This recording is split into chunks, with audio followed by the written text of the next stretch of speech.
If you were to speak to the men listening to this, how do they show up as a better husband and partner? Firstly, there's so much fear from men around vulnerability. So as soon as you talk about vulnerability to a man, they think about crying and sharing feelings and things like that, where yes, that's part of it. However, vulnerability is showing up authentically as the person you're supposed to be. That's a part of it. And that is sharing and feeling your emotions and speaking about what means the most to you and just being the person that you are happy and joyful and full of love.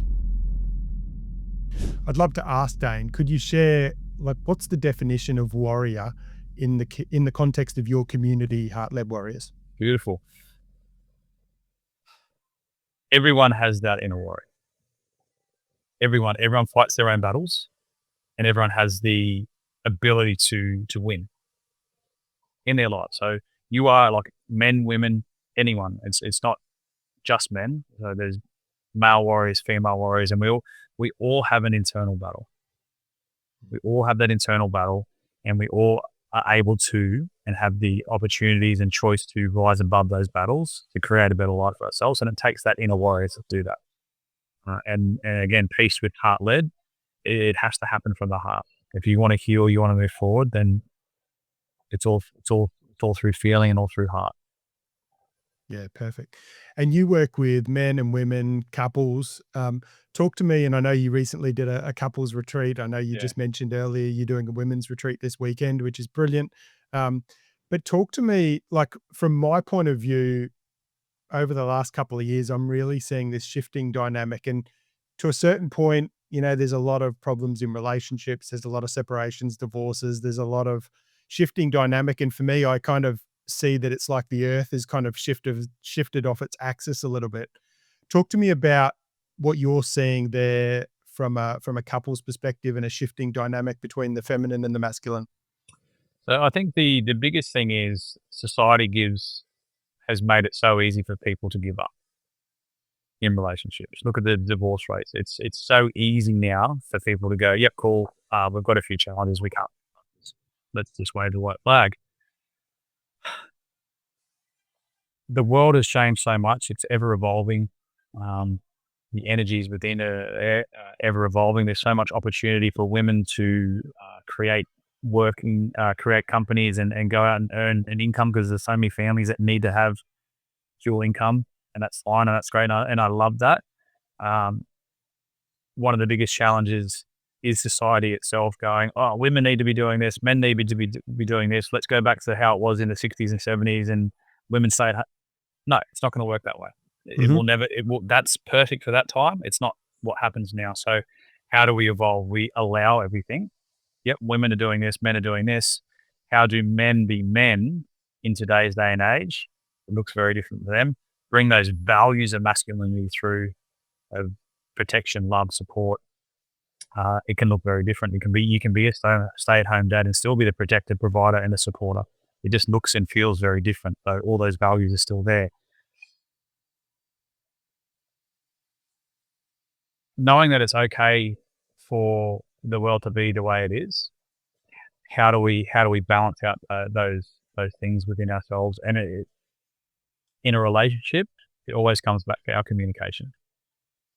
Always. So again, one of the biggest things, one of the biggest challenges from the couples on the weekend was their communication. It's easy to communicate when you know how to watch properly. It depends on how you receive and give information as well. And then communicating that all they want is actual time together. There's so many things within the world at the moment, within life gets busy and tough, and kids are there and everything, when all these two people really, really, really, really want is just time together. And yet they don't communicate that. Things come up, they argue, there's challenges, they start arguing with each other, fighting each other instead of the problem. All they really want is just to have time together. So communication, and then creating that bridge between them where that communication stays open and like, hey, I just want to have some time with you and do that thing. So yeah, there's so many things that can affect a relationship, outside noise, jobs, all of it. And yet if we don't communicate properly with each other, it's all going to go to shit. And that's why I think society has made it so easy for people to wave the white flag.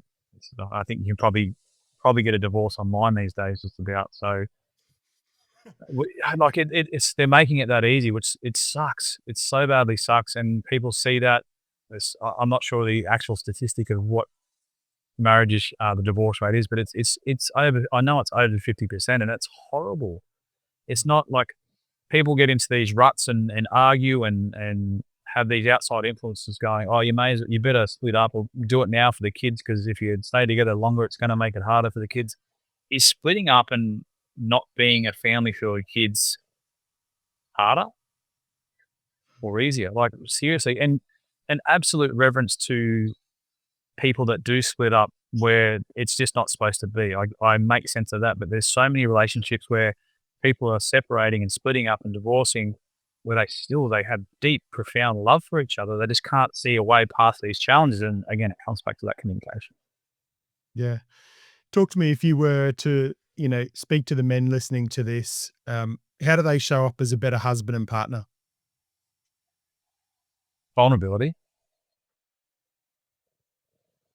Firstly, there's so much fear from men in and around vulnerability. So as soon as you talk about vulnerability to a man, they think about crying and sharing feelings and things like that, where yes, that's part of it. However, vulnerability is showing up authentically as the person you're supposed to be. Mm. That's a part of it. That is sharing and feeling your emotions and speaking about what means the most to you and just being the person that you are, so you are happy and joyful and full of love.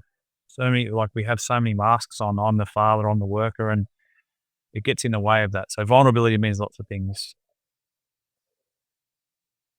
I really believe as men, we're not doing a very good job collectively. I'm putting my hand up for this as well. And that is by being the masculine man that is innate in us.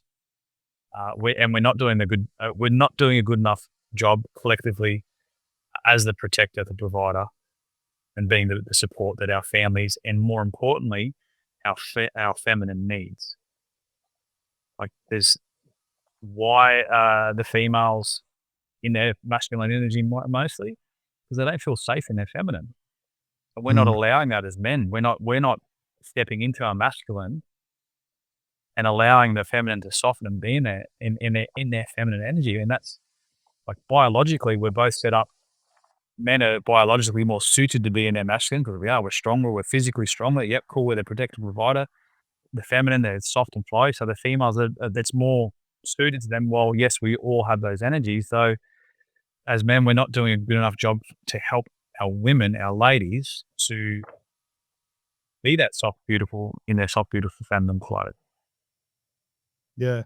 I've done a number of men's retreats and attended them overseas as well. And it's interesting, one of these things, and it came up as a topic in a conversation, 12 of us were sitting around. It was towards the end of a retreat over in Vermont. And we were talking about how, there's this whole thing of women want us to be soft and they want us to be vulnerable. But the feedback from a lot of the guys in the discussion we have was, as soon as we are, then it's like, oh, come on, be a man, be masculine, right?